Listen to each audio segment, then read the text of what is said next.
How to log in to Zangi Private Messenger app.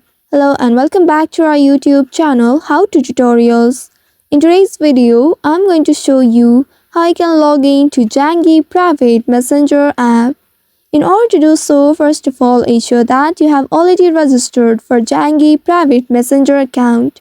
Now once you have done that, open the Zangi Private application on your mobile device and you will land on this home page. Here you will need to tap on the sign in link at the bottom and then you will be taken to this page. Here you will need to enter your Zangi number. You may also use phone number or email address if you have used these credentials in order to register for your account. Once after entering it, tap on this arrow at the right side and then you will be prompted to enter your password. If you don't have a password, you will need to wait for a verification code which is to be sent to your registered mobile number or email address. Here I have already set a password in my account, so here I am prompted to enter my password. If you are also able to see this interface, then enter your password in this field. You may also tap on the I button at the right side in order to check and reveal your password. Now after entering the password, tap on the arrow icon at the bottom right. Now it will start verifying and then you will be able to log in to your Zangi Private Messenger account. Once logged in, now you will be able to start messaging securely. So by following these steps, you should be able to easily log in to your Zangi Private Messenger account. I hope this tutorial was helpful. If yes, don't forget to like, share and subscribe to our channel. Also hit that bell icon to never miss any updates from us. Thank you for watching.